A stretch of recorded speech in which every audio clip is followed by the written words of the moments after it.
Thank you for taking the time to come over to the seminar, and thank you for the introduction. As you all know, I'm an assistant professor at Florida Atlantic University. I just started less than a month ago. Glad to get a change of scenery here in the Tampa area. It's definitely different and for the better than the Miami and Fort Lauderdale area. Less crowded and more laid back. So before I talk more about my research and projects, let's just give you a little bit of an introduction about the university that I work in. We're growing pretty rapidly, and this is currently sitting at about 30,000 students.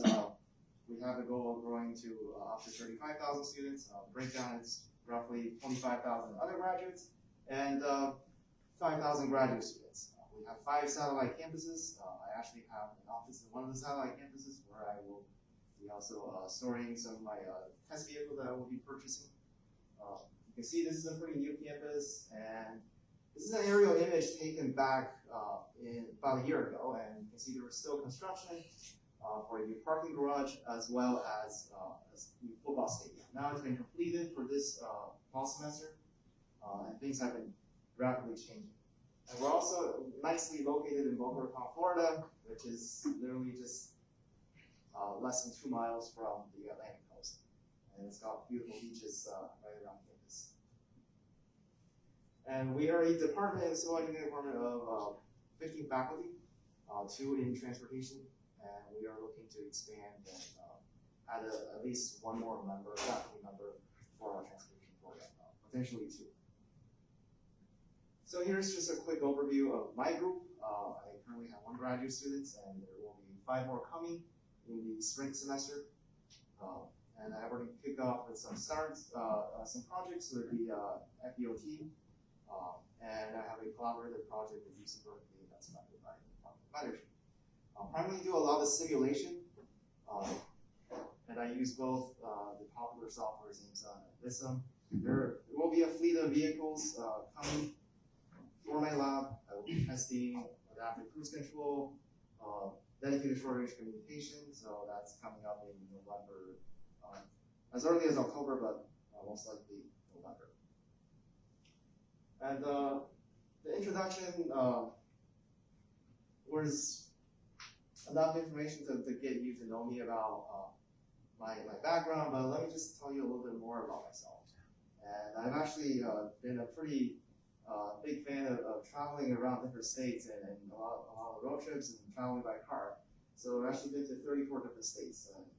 The ones in orange are the ones that I actually lived in. So I grew up in Pennsylvania, moved to California in my teenage years, and went to school in Illinois and had some internships in Texas. Now I'm in my 5th state of Florida. I'm also looking forward to visiting some other states that are left blank at the moment, so down in the south and up in the northeast in the next few years. But how did you get to Florida from California without passing through at least Louisiana? Oh, I went through Colorado, actually. I went through Colorado, Kansas, Missouri, and down through Atlanta. Got it. So that took a little bit of a detour with this cross-country. Good question, by the way. And you can see why I took a picture of my odometer literally like last night, and you can see why over the past 5.5 years or so, I put about 136,000 miles on my car. So a lot of miles. So transportation is really important to me because of my travels and my adventures. I really appreciate the highway network that we have here in the United States, especially when I go out to the western states where they're really remote. And in fact, I've actually been to most of the national parks out in the western states. You don't really see that kind of, divided 4-lane highways in rural Wyoming, for example, or Montana. Do a comparison if you go out to other developed countries like Canada and Australia, in these really remote places, that is something that you cannot take for granted. But despite the appreciation, but nothing is all perfect. There are still challenges. We look at the national level, and this is kind of an older statistic from the Bureau of Transportation Statistics. Many people, there's still a lot of fatalities, 35,000 every year, as a result of crashes and 6.3 million crashes that we're dealing with every year, and that hasn't been going down. even in 2019. In terms of congestion, we're wasting 6.9 billion hours as a result of people sitting in traffic, and that equates to $160 billion of productivity lost. If you do some conversion with the value of time. And because I'm going to be talking about emissions, I'm going to stress that the environmental impact of transportation is pretty severe here in this country as a result of congestion. We're looking at about 3.1 billion gallons of fuel being wasted, and that equates to 56 billion pounds of additional CO2 emitted to the atmosphere. So, national level, there are a lot of challenges and issues, but what about Florida? This is the every 10-year update from the Bureau of Transportation Statistics for individual states. Although the population here is not up to date, but we have grown past 20 million here in the state of Florida. In fact, we have surpassed the state of New York, now the third most populated state in the country. And we have been seeing a lot of growth in employment opportunities, as well as the number of vehicles and licensed drivers. So how do we move all these people, right? On an everyday basis, when people get to work, we're looking at about 80% of the vehicles drive alone. That's about the national average. And for carpools, roughly 10%. So do the math. If you look at this, almost 90% of the trips, or at least the commute trips, are done by car. So there's a lot of emphasis on making sure that the highway runs efficiently as possible. Despite the fact that there's push for alternative modes, this is still our bread and butter. And in addition to moving people, we also have to move a lot of goods, because I'm in the Miami area, and this is the gateway to the United States for a lot of Latin American countries. And there's a lot of freight traffic here in the state of Florida. 1 trillion tons, that's worth about $1 billion. And doing all of that with a rather limited budget, we're doing better than many other states across the country, but we're still running a deficit on transportation funding. After taking into account the gas taxes and tolls and other sources of revenue that we take for transportation. So with all these challenges, we have three primary objectives. Like what I said in the introduction to the national level issues, mobility issues, congestion, safety, and also environmental impact. So we want to reduce emissions as well. How have we done this in the past? Not in a particularly efficient way back in the 20th century. The common solution back in the 20th century is to build more transportation infrastructure. Let's build more highways, especially, to build our way out of our problems. And that certainly hasn't happened. That has cost a lot of money. You can see the example of Houston, which they try to build more highway. In fact, they have the widest freeway in the entire country. Interstate 10 west of Houston. I believe it has about 10 lanes in one direction for some segments. But that's not really solving the congestion problem. The congestion still exists. We still haven't seen a significant reduction in terms of fatalities.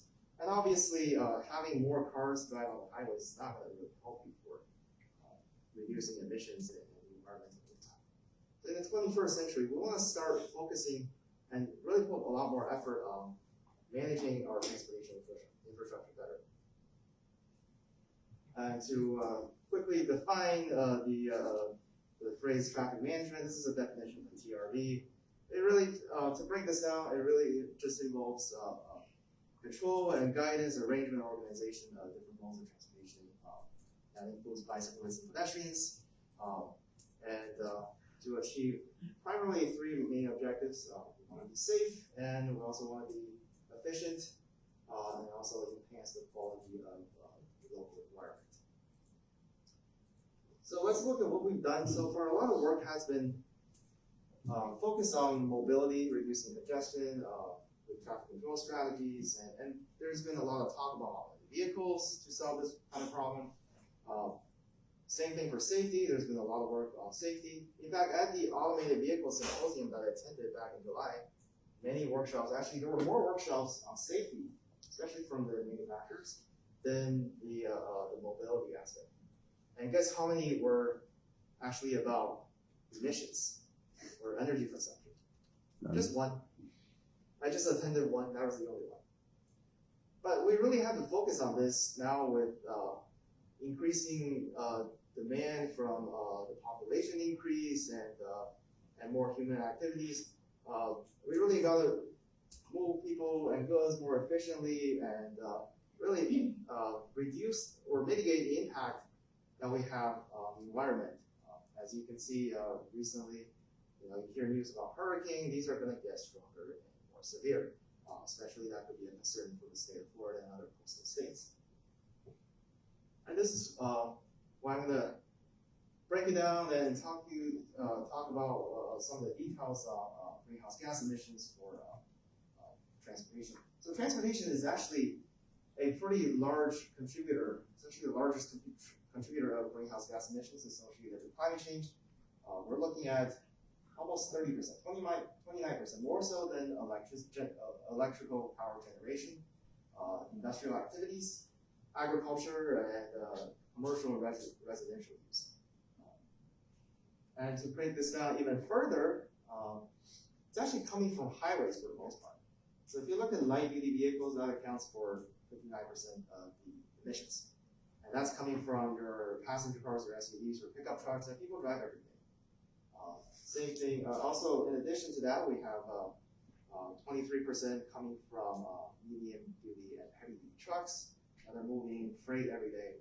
So on our highways, we're local streets, add them up, we're looking at a pretty large chunk of the emissions, 82% to be exact. While other modes of transportation like rail and aviation are not the biggest contributors. So the focus really should be on our everyday travel, both in terms of moving goods and people for the highways and local streets. And we have been doing that recently with vehicle fuel saving technologies. Direct fuel injection, for example, auto start stop, that shuts off the engine automatically and restarts again to minimize idling. And in the past 15 years, we have seen a lot of progress in the area of hybridization using smaller engines, electric motor, and combining with battery pack, regenerative braking, and the auto start stop system. And now the hype is about electric vehicles.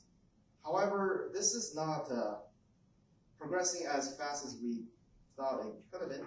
2% market penetration is still pretty small after 15 years of pushing for this technology in the automotive world.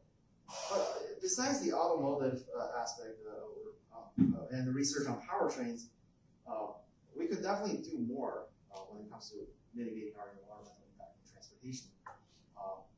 If you have an efficient car but an inefficient traffic condition, that's not really going to help the situation as much. Think about the difference between this and that. If you have an efficient car that's relatively efficient overall, you're still going to see a big difference. In free flow traffic, you're going to get much better fuel economy than in congested traffic.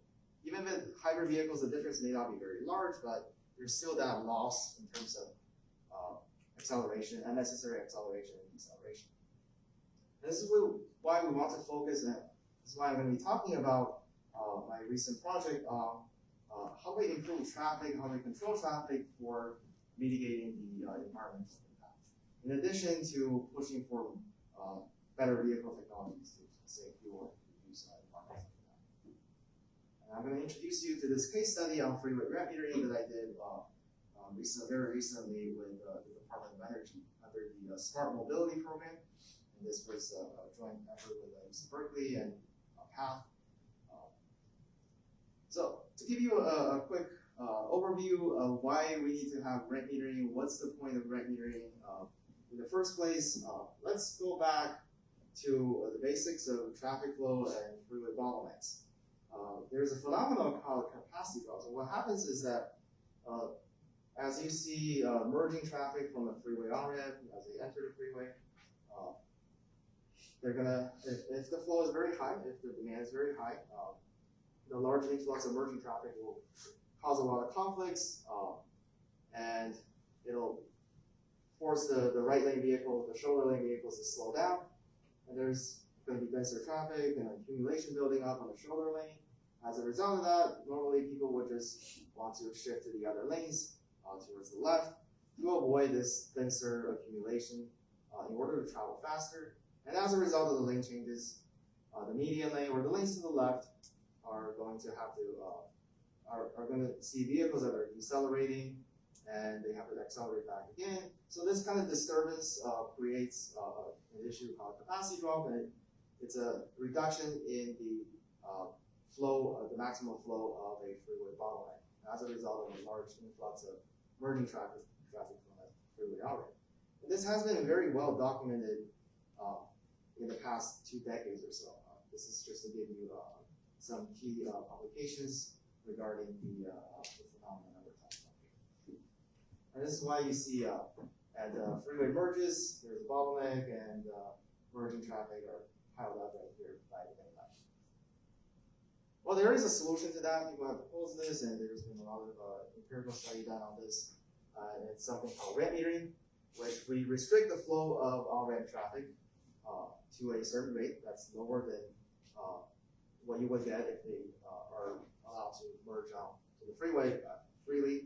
And to do that, we can, if we do that, we can actually prevent a large influx of on-ramp traffic from merging in a short amount of time. That reduces the probability of forming the accumulation in the shoulder lane and mitigates the lane changes, and therefore reduces the disturbance, and then can mitigate capacity drop. That's been done empirically, that's been verified empirically back in 2005 to show that it's effective, and it's effective in terms of restoring the freeway capacity. And just to give you an idea here of what the mechanism of congestion reduction is. So if we look at a input-output diagram, a queuing diagram here, we have the virtual arrival, as well as the departure at this freeway bottleneck. And the area between the two curves, the red and green curves, represents the overall delay. If we mitigate capacity drop and improve the capacity of the freeway bottleneck, we can make this area smaller. So the area between the green and the red and the blue curve is smaller than the area between the red and green curve. And that will also generate less stop and go waves as a result of these having fewer of these lane changes and accumulations. The question we're trying to answer is that now we have the mobility benefit, we spend less time for additional delay. Does that translate also less stop and go waves? Does that translate to lower fuel consumption now that we have less idling, as well as fewer unnecessary decelerations and accelerations on the freeway? Well, there's been some effort, very minimal effort done in this area, namely a study from Minnesota DOT that looked at this using a very rough estimate. It just basically correlates CO2 outputs with the number of stops and the stop time. That was not representative of the real world conditions, and nobody has really looked at what the real impact of red metering is freeway environment, the impact of red metering on environmental impacts and greenhouse gas emissions, as well as fuel consumption. To do that, well, the most precise way if we to handle this problem is to actually go out there, collect lots of data on individual vehicles using their vehicle onboard computers. We all have this, OBD port or onboard diagnostics port that we can plug into to diagnose problems with our vehicles. And the more advanced versions will actually get you information from the onboard computer, like fuel rate and throttle input and all sorts of detailed data that the automotive engineers are interested. But that's not very feasible, right? You can't go out there and hack into every single vehicle on the road and collect data. That would be the most accurate way to do it, but not feasible and very expensive. So we want to rely on a realistic simulation to be able to study the impact of red metering and emissions and fuel consumption. First of all, we have to have a good driver behavior model to be able to simulate something like capacity drop, and also to simulate what's going to happen once we put rendering. Is that going to mitigate capacity drop? On top of that, we need an accurate fuel consumption and emissions model that really captures the effect of stop and go waves and acceleration and deceleration in congested traffic. And we have to calibrate them and validate them to be able to represent the real world conditions through simulation experiments. First of all, with the driver behavior model, we have actually developed, one of my colleagues at PATH, Dr. Halu also, and I have developed this driver behavior model to simulate complex freeway corridor behavior. This overrides a lot of the commercial software packages, and this does a better job. It actually is able to simulate capacity drop. And we also modeled complex lane changes in congested conditions. It's done using a Microsoft Word development kit, and you can run that alongside a simulation software like GameSoft. And we were able to incorporate mandatory lane changes that involves exiting and merging, as well as discretionary lane changes that involves passing to achieve a higher speed. And we also added another component called anticipatory lane changes, the active lane change to the left in order to avoid oncoming merging traffic. And that happens in the real world. We made this model as realistic as possible. It is a little bit more compositionally burdensome relative to the commercially developed software packages. This was calibrated at a very complex freeway corridor with multiple bottlenecks in the morning peak. It's a 13-mile-long corridor in Sacramento, California. It's State Route 99. It has multiple of these cloverleaf style weaving sections, as well as a major off-ramp that actually has 50% of traffic using two of the lanes to exit an off-ramp right here. In addition, we have typical merging sections where one of the on-ramp lanes actually merges onto the freeway mainline lanes. So this is a speed contour plot for the calibration study that we did.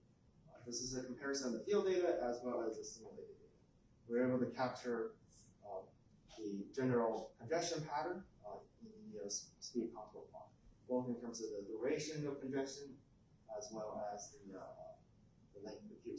There are some discrepancies as a result of variations in driver behavior spatially, so some people behave a little differently from one location to the other, and we do not want to over-calibrate this model to specifically for this particular corridor.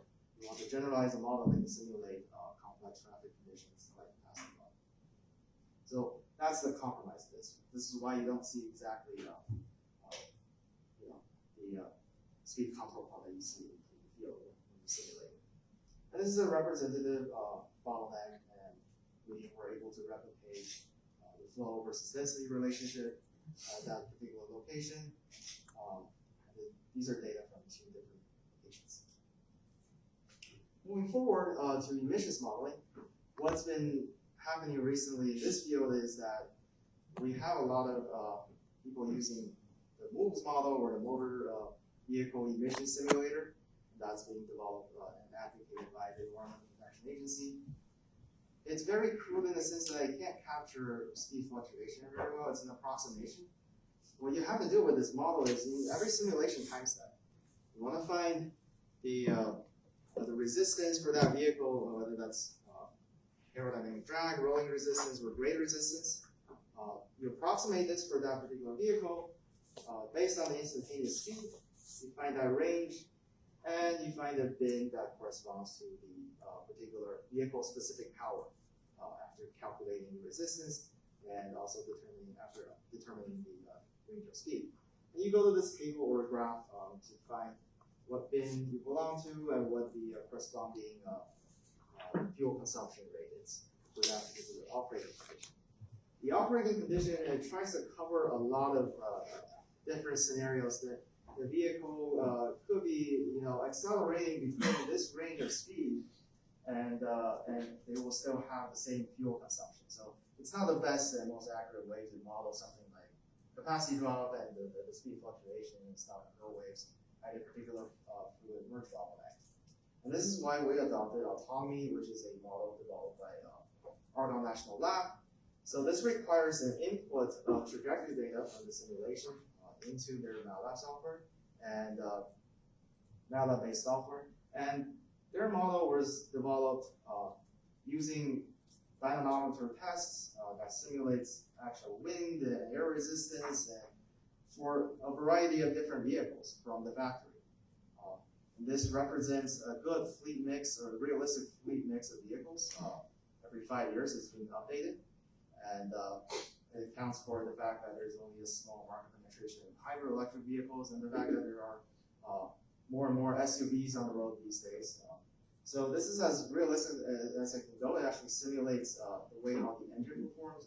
With every gear shift and engine RPM, you're going to have a different fuel consumption rate, and no matter what speed you're in. So, and this is done through parallel computing. It's more computationally burdensome, obviously, than the MOOCs model, but by taking a sample of the trajectory data from the traffic simulation, we can actually use this model then at this very precise scale to run the simulation and the analysis in a relatively short amount of time.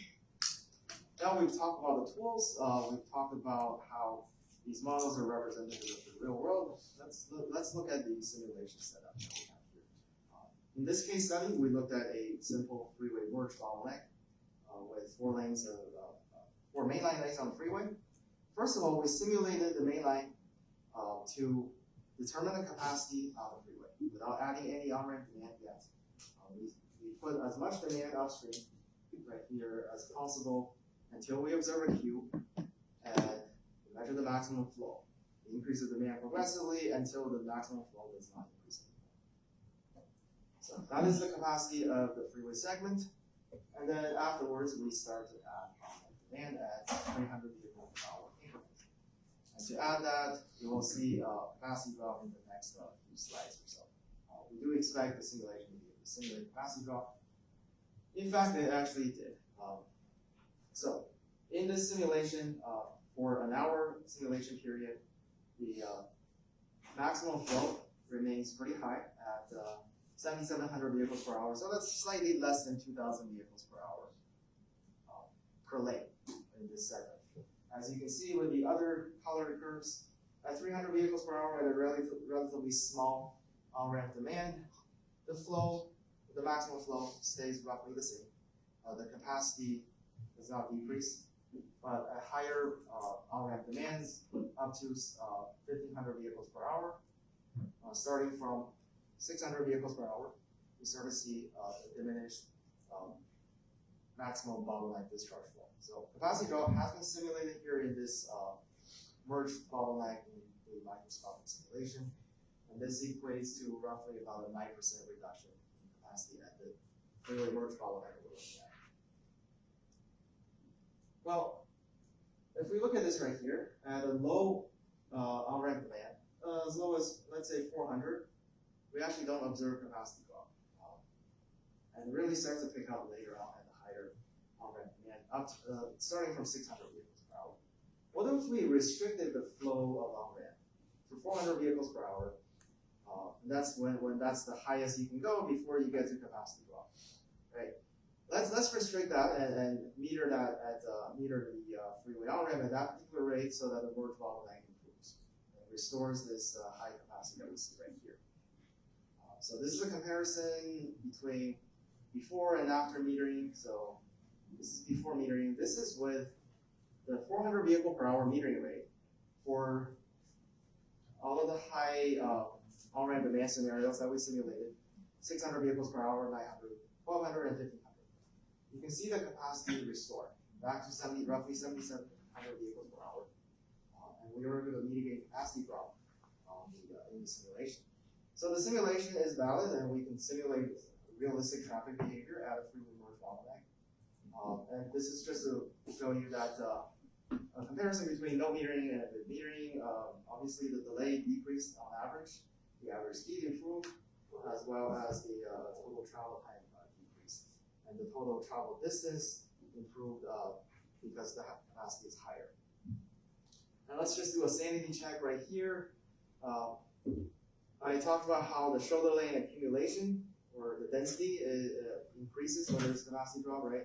With metering, we were able to mitigate the capacity drop, and the shoulder lane density or the accumulation, it stays relatively low, lower than the case without metering. And the number of lane changes stays relatively lower in comparison with the case without metering.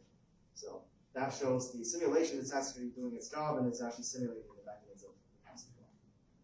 When you put red metering, the simulation is simulating the fact that red metering is effective at mitigating capacity drop. Well, we talked a lot about mobility and congestion. How does that? The bigger question is, what are the results like for emissions? Well, it's what we expected. As we increase the on-ramp demand, higher and higher, there's more and more fuel being consumed on a per vehicle and per distance basis. We're looking at 57% increase in emissions. When it comes to adding high on-ramp demand, so at 1,200 vehicles per hour, we're looking at 57% increase in fuel consumption on a per vehicle and per distance basis, compared with the case without any on-ramp demand. And with metering, you can see there's a 20% reduction of fuel consumption as a result of controlling the freeway on-ramp flow and mitigating this from capacity drop. And as I mentioned earlier, we restrict the flow of on-ramp demand, so that could definitely increase delay, it could penalize the on-ramp, and improve the overall system capacity. And that is kind of similar here with emissions or fuel consumption. The on-ramp actually had more fuel consumed on a per vehicle and per distance basis. In the case with metering, and the main line actually, or the on-ramp actually did not consume as much more fuel without metering. So this is kind of analogous to the red metering case for when we look at the mobility impact and congestion reduction impact of it. We penalize some people that are traveling on the on-ramp in order to improve the overall system capacity. And you can see this with the CO2 output as well. Again, carbon dioxide emissions is correlated with fuel consumption. So obviously the pattern of increase and decrease or reduction, that's basically similar to the one for fuel consumption. And just to verify things here in this table, you can see that with stop time, it's correlated with the fuel consumption. So stop time is actually higher on the main line when there's no metering, and stop time pretty much goes to zero. The vehicles on the main line don't even have to stop and idle. So the stop time is defined as when they make a complete stop and they idle. And the number of stops actually goes away as a result of metering, because the overall capacity improved, and it's basically all going to the main line. And as I said earlier, we penalized the on-ramp. So the on-ramp actually saw significant increase in the stop time because they're waiting and idling at the red meter. It's literally a traffic signal that lets one vehicle go at a time. And you can see the same here. Everybody has to stop at least once on the on-ramp. So this is the number of stops and the stop time per vehicle. Similarly, we looked at other metrics of emissions and environmental impact.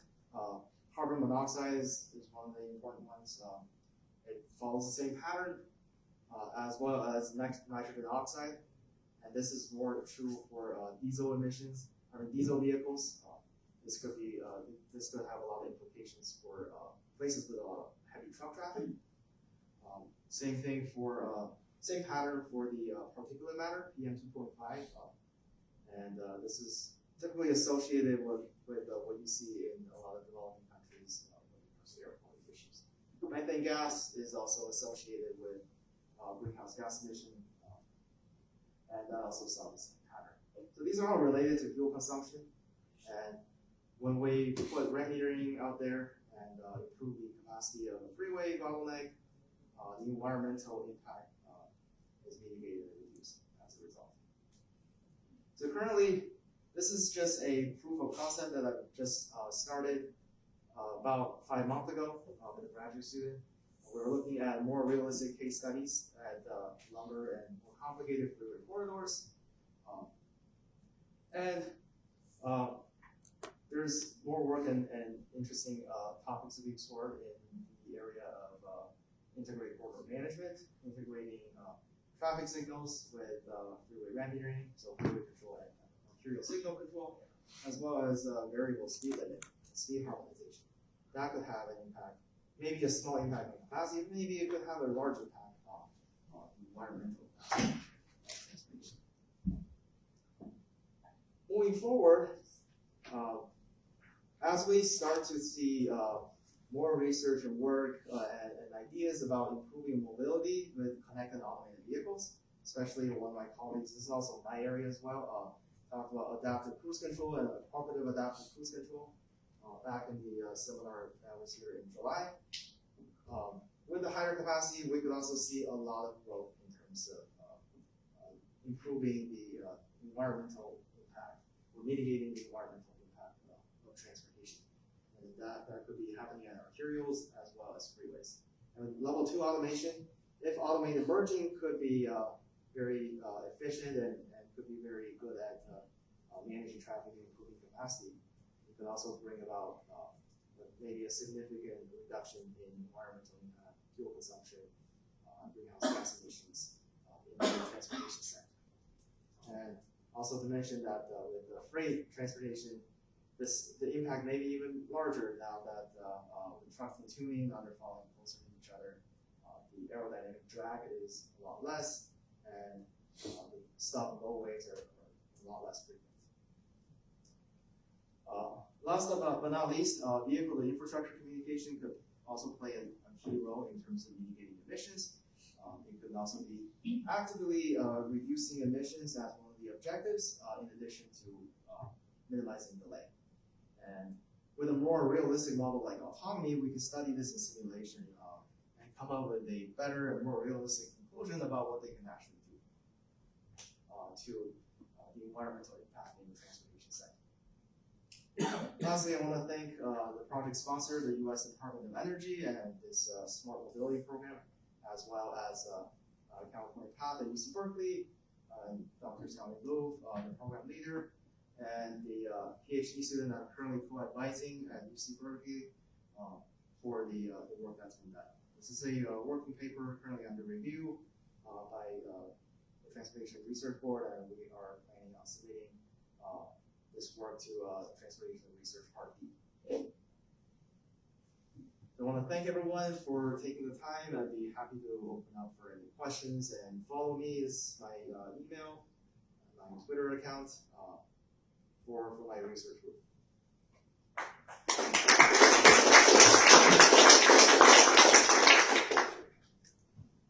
Question? Yeah. What exactly is automated merging? So automated merging tries to minimize the disturbance from a large inflow of long-range traffic trying to merge onto the freeway, try to maximize the capacity of the merge, and basically do a lateral control for the vehicles as efficiently as possible. With humans, it may not be the most efficient. So what I'm saying is, if we can improve capacity of a freeway merge bottleneck by better merging mechanisms, that could also have implications on the environment. Thank you. Yeah. It's a very nice presentation. I like your presentation style. Hope our students can learn from that. And I think in your result of energy consumption, you used autonomy from Emmerich's group in Oregon National Lab, I think. So we may go to more of the detailed sort of like, I don't know too much detail about that model, but maybe we need to look into the acceleration, deceleration stops, number of stops, that kind of thing, right? Right, yes. So So sort of more of microscopic models. Right. And in order to do that, you might need to get vehicle trajectories, and you can get that from simulation. Right. Exactly. But how to validate that? Do you, there is, because the reason I asked this is we're currently working for Federal Highway Administration on a project using video to extract like trajectory data as we are. We have extracted some trajectory data for I-75 about 2 months this section. But it was from the bottleneck was the off ramp, it's not on ramp. But we can do similar studies to collect such data to really, validate this. And it's also of interest from that group, National Argonne National Lab. I met their folks at DOE meeting this year, so it seems like lots of folks are pretty interested in trajectory-based validation. So that's a great question. There's already some calibration done by Argonne Lab as they go through this process, that they're going through the model building process. They take a variety of different vehicle types and brands of vehicle, different makes and models, to kind of get a representative fleet mix of vehicles in the market. It's not the most frequent update. I mean, every 5 years, things change, right? Technologies change. But this is as high of a accuracy as we can achieve at the moment. I'm not talking about validating of the autonomy model, but validating of your simulation results, for example. Validating simulation results. And to the trajectory level, that may impact. I mean, even if your model is like 100% correct, but if our simulation generates some errors in the trajectory, overall trajectory, that could be wrong estimation. So I think I think that would be more of my interest. Right, and that would be very helpful if we can, just taking a small sample of it doesn't necessarily have to be all the trajectories. That could really correct some of the errors in the energy consumption and emissions calculation. Because these are dependent on how many times you stop and the deceleration and acceleration characteristics. We have not done that. That's up for the future work. This is a new phase of the DOE Smart Mobility project that just got started.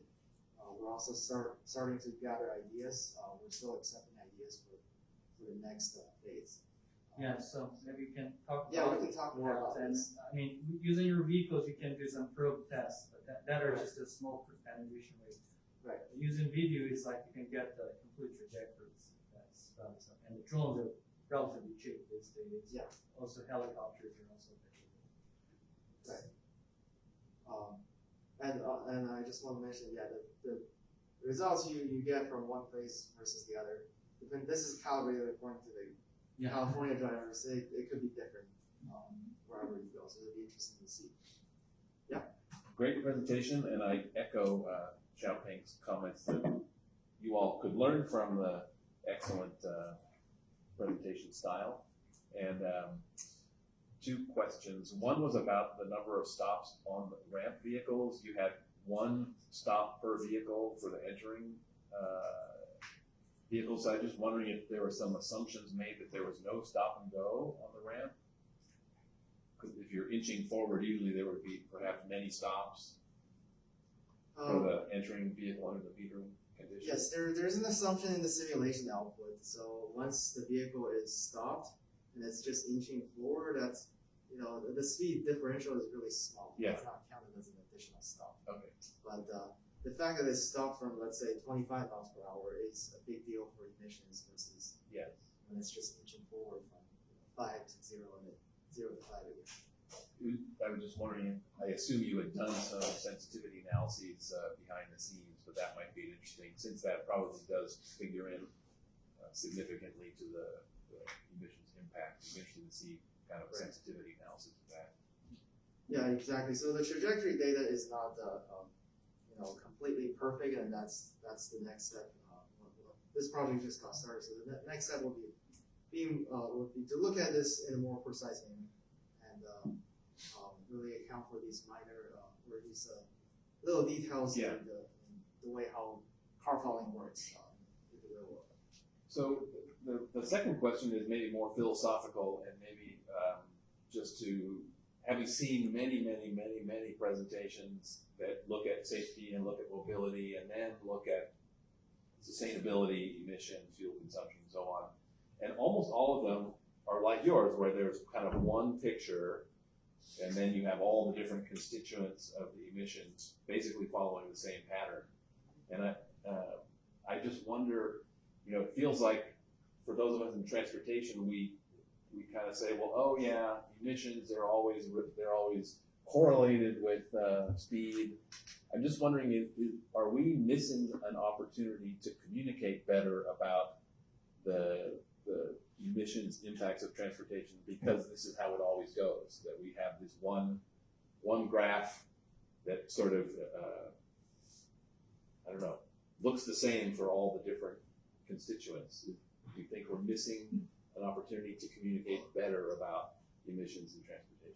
I think there's definitely more room for a better discussion. I personally think that maybe another way to communicate this kind of information is to really go back to that queuing diagram and convey the message that, well, the cars are running longer with more delay and because they're on the road more, and that's going to be an issue for sustainability. Instead of just talking about speed and trying to convince a lot of the stakeholders that traveling slower in congested traffic is going to be, the speed itself is a factor for higher emissions and higher fuel consumption. Yeah, I think that queuing diagram, that higher times or the longer time spent is a better message to say out there. I think it's also, at least to me, it's abstract, right? Because if you think fuel savings, right, you can convert that to dollars. You have time savings. You can relate, I saved 5 minutes. But nobody can say, what is a ton of CO2? I mean, how do you can't grasp that, right? So in Australia, they have this thing where they equated a ton of CO2 to some number of balloons. Everybody has seen like a person carrying a bunch of balloons. So there was some, I don't know, they were trying to humanize like what is a ton of CO2? How many balloons is that? So I don't know. I often wonder how we can improve the way we relate or connect people to understanding of the impact of emissions. Can I add on that? I think in terms of illustrating the impact or the kind of outcomes, how that affects emission from greenhouse gas. I think from our previous research, we find that when the carbon dioxide reduced and others, but actually nitrogen oxide is possibly increased. Yeah. So you do some kind of opposite directions of the different constituents in the greenhouse gas emission. And another thing is about, how to convert that emission to maybe economic impact. I think there's some study or some standards used to say, okay, if we have 1 pound of carbon dioxide, now how much money we have to spend to eliminate that effect? And same thing for other parts of the greenhouse gas emission. So, if you look into that table, you possibly could convert that into the dollar amount, and then to add that into the fuel consumption. So everything actually could be monetized. Right. Yeah. Yeah, and I just want to make one more note that, with the emissions analysis, this is, because this is just getting started, this is under the assumption that, we're dealing with conventional passenger cars, gasoline engines. The NOx emission could be very different for diesel engines, right? Places with a lot of heavy truck traffic. CO2 may be reduced, but not necessarily NOx emissions. That's just the characteristics of truck traffic. Anything else? Any other questions? So only the professors ask questions. Yeah, that's why, one semester what I did was actually I encouraged students to ask questions and I record who's asking questions. And then whoever asks the most questions actually gets a reward at the end of the semester. I think we should do that too. We should do that. Yeah, when I was at Portland State, each student had to ask a question to get credit for the seminar. Exactly, especially for those who register for credits. Come on. model, does it take into account only newer vehicles, or does it take into account, older vehicles? Since there are older vehicles that have lower emission standards, and, the growing cost of cars, the disadvantage for a lot of people, that can't necessarily afford the newest, fuel efficient, so they just rely on, an old Oldsmobile with a converter hanging off, just spewing out. Is it taking into account any of that, for emissions and, acceleration like that? Yeah, it does take into account of, that's actually a great question, by the way. That does take into account of, the fleet mix, both in terms of the vehicle type and the vehicle age. It's updated every 5 years. Obviously, we're not going to get to the precise number of how many, what's that, like 0.2% of that old clunker is going to do, right? But, the fact that the average age of a vehicle on the road today is like 12 years old, so this is being accounted for. Surprisingly, fuel economy standards have, fuel economy has stagnated over the years, because people were buying bigger cars, and to compensate for the increase in fuel efficiency from technology, which is kind of unfortunate.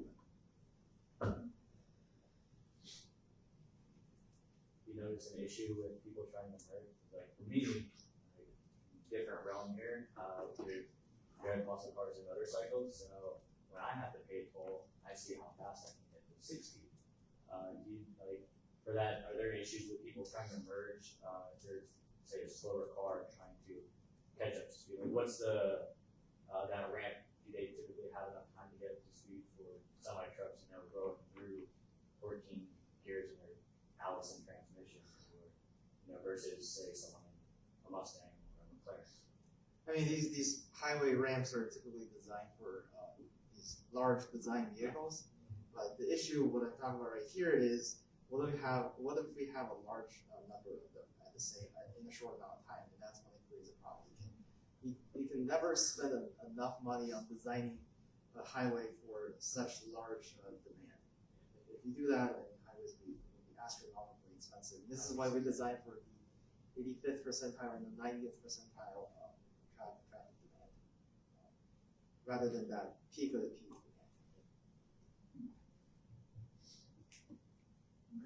Thank you everyone for the questions. Thank you for coming. Thank you for coming.